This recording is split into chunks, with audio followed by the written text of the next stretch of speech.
Wabarakatuh. Alhamdulillahillazi khalaqal mauta wal hayata liyabluwakum ayyukum ahsanu amala. Asyhadu an la ilaha illallah wahdahu la syarikalah wa asyhadu anna Muhammadan abduhu wa rasuluh la nabiyya ba'dah, amma ba'du. Bapak, ibu-ibu, jamaah takziah Masjid Al-Falah yang dimuliakan Allah, yang sama-sama kita muliakan keluarga besar Bu Noni, yang beliau sekeluarga sedang diuji oleh Allah. Orang tua beliau, ibunda beliau yang tercinta, telah dipanggil oleh Allah hari Rabu yang lalu dalam usia 86 tahun kurang lebih, Pak, ya. Beberapa waktu lalu kita juga takziah di sini karena Ibu Emi juga dipanggil oleh Allah. Mudah-mudahan dosa keduanya jika ada diampuni Allah, amal baik beliau berdua diterima Allah dan dilipat gandakan pahalanya, ditempatkan di tempat yang mulia di alam barzah, dan kelak dikumpulkan kembali di surganya bersama keluarga dan orang tercinta di dunia ini. Nah, Bapak Ibu yang saya muliakan, tentu banyak ayat di dalam Al-Quran yang menjelaskan perkara kematian ini. Maka dalam kesempatan yang pendek ini kita akan bahas surat Al-Qiyamah, ya, surat Al-Qiyamah ayat 26 sampai 36, tapi kita baca saja sampai ayat 31. Kita baca ayatnya. Auzubillahi minasyaitonirrajim. Kalla iza balagatit taraqiyah wa qila man raq wa zanna annahul firaq wal taffatis saqu bis-saq ila rabbika yawma izinil masaq fala saddaqa wala salla. Artinya, apabila nyawa telah mencapai kerongkongan dan dikatakan siapa yang bisa menyembuhkan engkau hari ini, dan barulah dia yakin bahwa inilah saat berpisah dengan dunia, dan bertautlah betis dengan betis kepada Tuhanmu, pada hari ini engkau akan dihalau. Maka dia tidak membenarkan janji-janji Allah dan tidak mengerjakan salat. Nah, itu artinya surat Al-Qiyamah ayat 26 sampai 31. Jadi kata Allah, ada masanya semua kita ini akan mengalami satu keadaan di mana nyawa kita sudah sampai ke tenggorokan. Kata Allah, iza balagatit taraqi, bila nyawa telah mencapai tenggorokan. Dia ada masanya, Ibu, ya. Nyawa kita akan ditarik dan dia akan sampai ke tenggorokan. Di masa itulah pintu taubat ditutup oleh Allah, ketika nyawa sudah sampai ke tenggorokan. Sebenarnya Bapak Ibu, tenggorokan itu bahasa Arabnya bukan taraki, tapi hulqum. Nanti baca di surat Al-Waqiah, ya, surat Al-Waqiah 83. Kata Allah, falaula iza balagatil hulqum wa antum hina izin tanzurun, ya, wa nahnu aqrabu ilaihi minkum walakin la tubsirun. Ketika nyawa sudah sampai ke tenggorokan, engkau lihat dia meregang nyawa, dan kami lebih dekat dari kamu yang duduk dekatnya, tapi kamu tidak melihat apa yang terjadi di waktu itu. Jadi kata Allah, ada masanya nyawa kita akan sampai ke tenggorokan. Tapi tenggorokan itu disebut taraki. Taraki itu dari kata raqa. Raqa itu artinya naik. Jadi naik itu bahasa Arabnya raqa. Itu makanya mengangkat sesuatu dalam bahasa Arab disebut ruqyah. Ya, jadi kalau penyakit itu diangkat, maka mengangkat penyakit namanya ruqyah. Jadi nyawa itu disebut taraki. Taraki itu artinya naik. Nah, dari situlah dipahami bahwa mati itu naik. Prosesnya naik dari kaki menuju tenggorokan, terakhir di ubun-ubun. Nah, memang mati itu begitu, Pak. Jadi proses mati itu bermula dari kaki, terus merangkak dia naik, ditarik terus sampai ke tenggorokan. Di tenggorokan pintu tobat ditutup oleh Allah. Makanya orang kalau lah menghadapi proses mati itu, Pak Ibu, biasanya kakinya yang dingin dulu tuh. Ya, jadi dingin kaki itu tandalah mulai proses tuh. Rasuk-rasuk lah kaki ibu cocok. Ya, kalau oleh angin saya lain lama itu. Tapi kalau terasa dingin, aduh tobat ada itu ya. Karena masih bisa tobat tuh sebelum sampai ke tenggorokan. Nanti terakhir tarikannya di ubun-ubun. Kalla lanasfa'am bin nasiyah. Nah, katalah begitu ya. Tarikan terakhir di ubun-ubun tuh, makanya ada hadis Nabi ya, ketika Abu Salamah meninggal dunia, itu matanya terbelalak putih. Lalu sahabat bisik-bisik, ini bagaimana Abu Salamah? Lalu kata Nabi, setiap orang ketika nyawanya ditarik sampai ke ubun-ubun, maka tarikan terakhir di ubun-ubun itu mata mengikuti tarikan ruh. Itu maka mata orang itu terbuka, kadang nyalang, kadang tak putih mata ya. Nah, itu karena ditarik di ubun-ubun terakhir itu, Pak Ibu. Nah, itu ada masanya, Bapak Ibu. Kita semua akan mengalami hal yang sama. Karena proses mati itu berawal dari kaki terus naik sampai ke tenggorokan, itu disebut taraki. Dan di waktu itu sudah tobat ditutup. Nah, kata Allah, wakila man rak. Ketika itu dikatakan kepadanya, siapa lagi dokter yang bisa menyembuhkan engkau hari ini? Jadi ketika nyawa sudah sampai ke tenggorokan, datang pertanyaan, ada tidak dokter yang bisa menyembuhkan? Tidak ada. Nah, itu makanya Bapak Ibu, semua penyakit ada obatnya, kecuali yang tidak ada obatnya yaitu mati.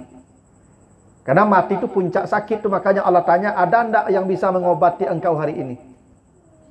Itu makanya Bapak Ibu, saya sering sarankan, kalau nanti Bapak Ibu sudah sakarat, dia tahu, dokter tahu tuh Bapak Ibu. Kalau orang ini sakarat, dokter tahu. Karena kesadaran orang itu diukurnya tuh Pak.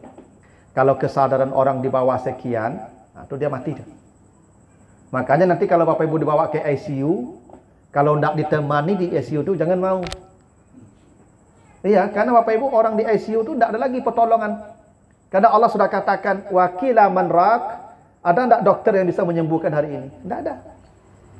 Secanggih apapun dokternya tidak bisa menyelamatkan nyawanya itu, karena sudah sakarat. Satu-satunya yang bisa diselamatkan di hari itu adalah imannya. Itu makanya kata Nabi, lakinu mautakum la ilaha illallah. Ajarkan kepada orang yang sakaratul maut la ilaha illallah. Karena dia dalam proses yang berat. Dan setan akan mencabut imannya di waktu itu. Itu kenapa Nabi Isa di surat Maryam ayat 33, Nabi Isa berdoa, wassalamu alayya yauma wulidtu wa yauma amutu wa yauma ub'atsu hayyan. Kata Nabi Isa, ya Allah selamatkan saya di hari lahir, di hari mati, dan di hari dibangkitkan kelak. Karena salah satu yang membuat manusia celaka itu hari mati. Karena di hari itu setan akan mencabut iman orang. Nah, di kala itulah kita membutuhkan bantuan orang. Salah satu bantuannya apa? Ajarkan dia membaca la ilaha illallah. Itu makanya Bapak Ibu kalau nanti diajak ke ICU, keluarganya minta temani, kalau tidak ada usaha bawa ke ICU, daripada salah mati sesat matinya nanti itu. Mau begitu tuh. Karena kata Allah, wakila man rak. Coba cari dokter hari ini yang bisa menyembuhkan kau, kata Allah. Tidak ada. Kalau nyawa sudah ke tenggorokan, tidak ada lagi guna dokter. Itu makanya di ICU itu Bapak Ibu paling kalau dibawa ke ICU nanti dikasih alat saja tuh, alat-alat ukur untuk memastikan dia sudah mati atau belum. Obat tidak ada lagi. Nah ini ya kenapa kematian itu disebut ya puncak dari segala rasa sakit, karena ketika kematian itu datang Allah bertanya, siapa dokter yang bisa menyembuhkan engkau? Rakin namanya. Ya. Lalu wazanna annahul firaq. Ketika itulah baru manusia yakin itulah hari berpisah dengan dunia. Sekarang kita dikasih tahu mati, Pak Ibu. Dan kita lihat orang mati tiap hari. Tapi kita seperti tidak akan berpisah dengan dunia, Pak Ibu. Kapan kita meyakini perpisahan dengan dunia itu? Kalau sudah sampai ke tenggorokan tadi, barulah kita yakin inilah saat saya berpisah dengan dunia. Nah, makanya Bapak Ibu, ya kita ini kenapa lalai beribadah? Kenapa ibadah kita tidak maksimal? Kenapa maksiat masih jalan? Karena kita belum yakin 100% akan mati, Pak. Sebab begini, Pak, kalau matiku sudah diyakini dekatnya, pasti orang beramal itu maksimal, percayalah. Gini, kalau Bapak Ibu dikasih tahu dari dokter, apa sebulan lagi mati. Ini kata dokter begitu tuh, sebulan lagi mati. Saya yakin ibu tiap hari khatam Quran tuh. Tiap malam tahajud. Sedekah tiap hari. Kenapa? Sebulan lagi mati. Ya, karena keyakinan dengan mati itu berbanding lurus dengan amal orang. Ibu kalau dikasih tahu suami akan mati seminggu lagi, itu apa aja kanda apa tu bagi begitu, ya nak. Teragak mata Pak Mesir jam 1 malam baca dia aja tuh. Bako betunya ke mati deh. Ya kan? Kalau kini bako tempe tahu taruang saya bagi apa? Tunya lamu makan lah. Jadi memang keyakinan orang akan mati dekat itu membuat dia maksimal beribadah tu. Memang begitulah sifat manusia itu. Makanya kata Allah, kapan manusia yakin dia mati? Ketika nyawanya sudah ketenggorokan baru dia yakin. Tapi tidak ada guna lagi karena sudah terlambat sudah keyakinan yang seperti itu. Nah kata Allah, wal taffatis saqu bis-saq. Yang ketika itu betis bertemu betis.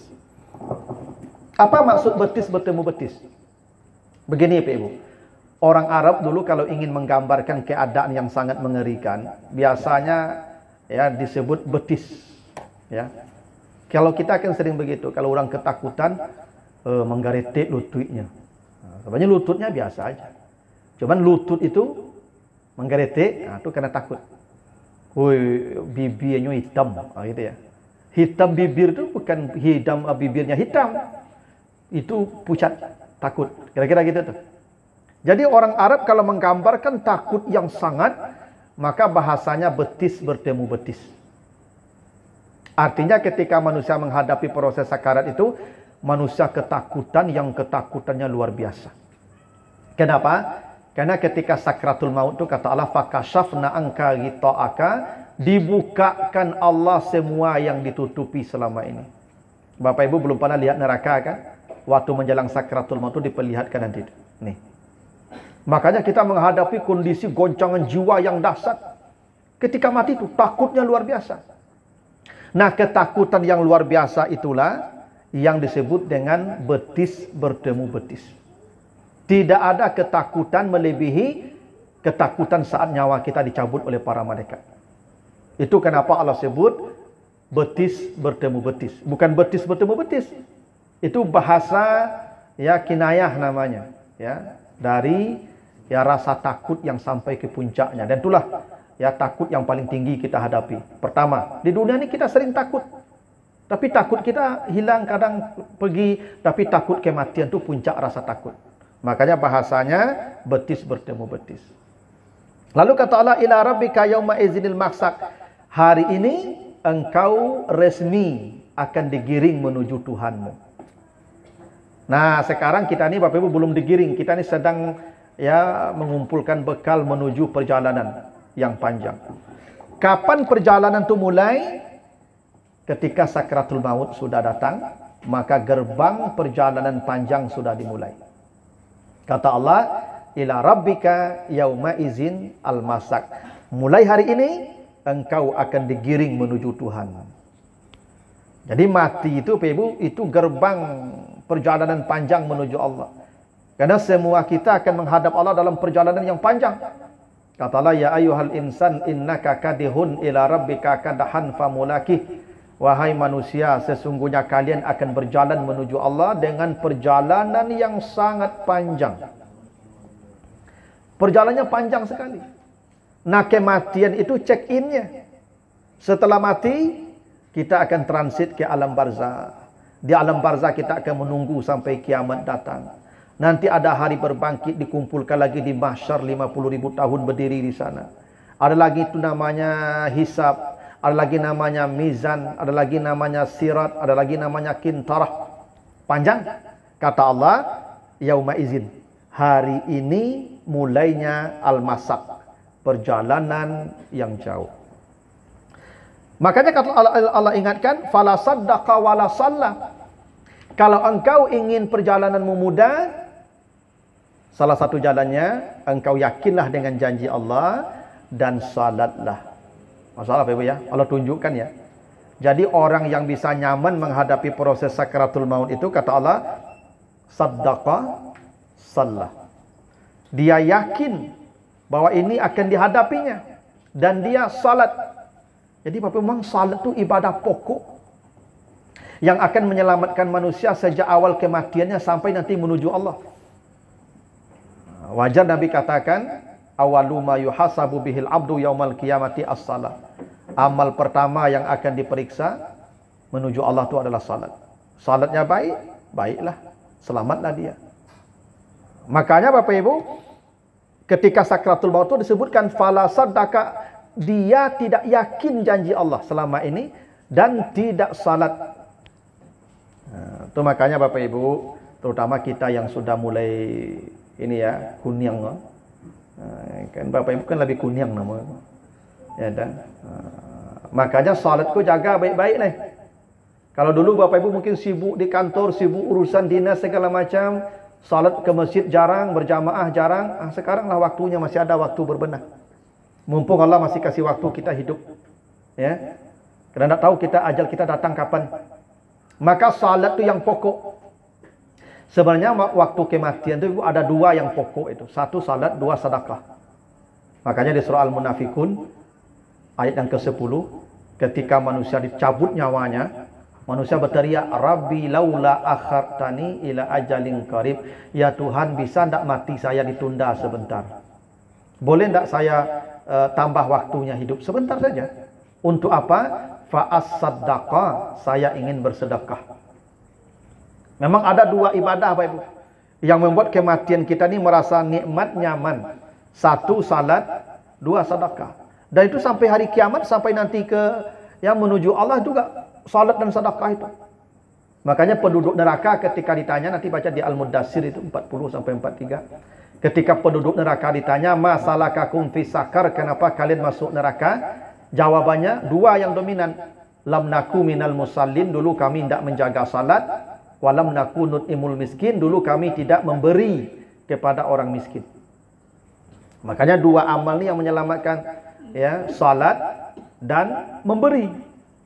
Makanya nanti di padang mahsyar, ketika manusia berdiri dengan wajah pucat pasi, ya, kata Allah begitu, inna nakhafu min rabbina yauman abusan kamtarira. Nanti di padang mahsyar manusia berdiri, wajahnya masam pucat, 50.000 tahun berdiri, panasnya Masya Allah, haus tak bisa dibayangkan di waktu itu. Tapi ada kata Allah, walaqahum nadrata wa surura. Ada orang yang wajahnya riang gembira, ya, bahagia, cerah. Apa amalnya? Wa yut'imunat ta'am ala hubbihi miskina wa yatima wa asira. Di dunia dia senang memberi makanan kepada orang. Jadi memberi makan itu besar amalnya, Ibu. Sedekah makanan itu. Makanya dulu ada sebuah hadis, ya, itu para sahabat dulu senang memberi makanan kepada orang, ya, ketika ini keluarganya meninggal dunia selama 7 hari, dia kasih makanan kepada orang, bersedekah untuk orang yang mati itu. Karena memang memberi makan itu amal yang besar. Ya. Makanya ibu-ibu kalau bisa wiri-wiri kok buatlah makanan. Ya, bukan soal makan itu bisa saja kita beli di mana-mana. Tapi ibu kasih makan apa-apa yang pengajian itu pahalanya masalah besarnya itu. Ya, nyapa apa kau mau mengantuk dengan pengajian ke dak dong gak dikunyah. Ya kan. Kau ada gak dikunyah ada kamu ngantuk apa kalau kau itu. Kau dapat besok ya angkui lah ya kok kue kok apa ke pengajian sambil dengan pengajian makan. Dak bahalah. Ustaz ceramah ya dak bahalah tinggal tu ambolo makan. Kalau dia agen kamu tu mau makan lah dak bahalah. Tidak bagi ambo tu lah makan dia panjang jadi ambo. Jadi amalnya ringan tuh Ibu. Ya, kasih makan. Karena memang begitu, orang ketika mati itu dua persoalan yang mungkin dia sesali. Salatnya satu, sedekahnya satu. Itu makanya di ayat ini kata Allah, fala saddaqa wala shalla. Engkau tidak membenarkan janji Allah dan engkau, ya, tidak salat. Jadi salat itu yang menjadi, ya, pokok penyelamat manusia. Ya, yang akan menyelamatkan manusia kelak di akhirat. Itu salat. Ya. Makanya sering saya katakan Bapak Ibu, untuk anak-anak kita tolong salatnya dijaga. Karena kata Allah begitu, wa'mur ahlaka bis salah wastabir 'alaiha. Suruhlah anakmu salat, jaga salat anakmu, dan sabarlah memperhatikan salat mereka. Kita Bapak Ibu coba perhatikan maghrib. Yang datang maghrib tu yang pensiun-pensiun saja Pak, yang lapuk-lapuk saja. Subuh cuma nak cari subuh. Ambo tak yakin Bapak Ibu warga komplek ko ada model-model ko, saya ko lapuk-lapuk saya sado tak yakin pula ko. Banyak yang rancak-rancak ni berkilit-berkilit di rumah. Berhendak ke masjidnya. Karena Bapak Ibu tak menariknya, Bapak Ibu tak mengajaknya, ajaklah. Terutama subuh tu jagoan. Kalau mati tu tak memilih tua, tak mesti tua lo mati tu Bapak Ibu. Nah, persoalan yang paling krusial ketika mati itu wala saddaqa wala salat, salatnya itu yang paling pokok. Ya, tidak ada yang lain, salat. Itu makanya Bapak Ibu yang sudah pensiun, itu azan, capeklah ke masjid, lari leh. Ya kadang-kadang kamu heran Bapak Ibu apa-apa kau. Tinggal takik masjid, subik masjid. Tibu kudian tarui Pak. Selalu lulung kamai orang lah serakat baru tibu. Dulu lah tibu. Ya tak? Ini kan onda do terambik ke masjid itu.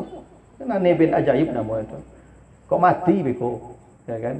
Tapi kalau dia dijago salat tu aman. Kita malah itu pertanyaan mereka ketika manusia akan mati itu diingat kalau tu fala saddaqah wala salat. Nah, itu Bapak Ibu hal yang penting yang kita harus sama-sama perhatikan mumpung waktu masih ada, malaikat maut belum datang. Makanya kata Allah, kalau engkau tidak menjaga salat, aula laka fa aula, celakalah engkau, maka celakalah engkau. Ya, summa aula laka fa aula, celakalah engkau, celakalah engkau. 4 kali Allah bilang tu. Kalau engkau tidak menjaga salatmu ketika hidup, celakalah engkau. Aula laka fa aula laka, summa aula laka fa aula laka. Aula itu dari kata well. Well itu kecelakaan besar. Sekarang kata well itu diganti dengan superlatif aula. Tidak ada lagi kecelakaan yang sebesar ini kalau kau tidak menjaga salat. 4 kali Allah mengatakan aulalaka fa aulalaka, summa aulalaka fa aulalaka. Tidak ada kecelakaan engkau yang paling hebat kecuali engkau yang tidak menjaga salat. Itu makanya kata Allah begitu. Makanya kata Allah, apakah manusia mengira ayasabul insan ayutsraka sudah. Jangan kau kira engkau hidup di dunia begitu saja mati hilang, tidak ada pertanggungjawaban, tidak. Ada pertanggungjawabannya. Nah, karena perjalanan kita panjang, maka bekalnya yang harus diperbanyak. Bapak Ibu kalau ke Jakarta bawa piti 10.000, lambek sampainya. Enak. Tapi kalau bawa piti 100 juta, capek sampainya. Dah betul? Nah, ke akhirat begitu pula. Makin banyak bekal, makin cepat sampainya. Makin sedikit bekal, makin lamalah sampainya. Mumpung waktu masih ada mengumpulkan bekal. Maka pengajian-pengajian di masjid kau datanglah ibu-ibu. Walaupun ustaz itu ketu saya sabuk dah no. Bekal. Bekal ampunan, bekal pahala, datang ke pengajian. Kau maghrib lagi banyak nampak dia tu sudah maghrib lebih pulang saja. Ya, duduklah di masjid itu kat sajam setengah jam loh, mati beko. Ya kan? Tapi kalau di masjid itu mati dah, alas ruku langsung tu macam jauh kamu. Nah, begitu Bapak Ibu ya. Jadi cari ke rumah, ke ibu apa cari ke rumah. Makan sebanyak antah makannya lah. Gak kau makan gigi lebih tangga kau makan aja lah kau. Ya kan? Kau ibu gak dicari ibu tukar citu saya bantu tukar bantu lah ni dicari ibu dulu. Maka duduk di masjid dulu bekal kumpulkan lah. Daripada aulalaka fa aulalaka, summa aulalaka fa aulalaka. Celakalah kata Allah. Itu. Nah, semua kita akan mengalami hal yang sama. Tentu informasi yang disampaikan Allah yakinilah dan berbenahlah mumpung waktu masih ada. Begitu yang bisa saya sampaikan untuk nasihat kita bersama, mudah-mudahan ada manfaatnya. Kalau ada salah almarhumah, kita beri maaf ya. Mudah-mudahan perjalanan beliau dimudahkan Allah menuju Allah. Lebih kurang mohon maaf. Subhanakallahumma wa bihamdika asyhadu an la ilaha illa anta astaghfiruka wa atubu ilaika. Wassalamualaikum warahmatullahi wabarakatuh.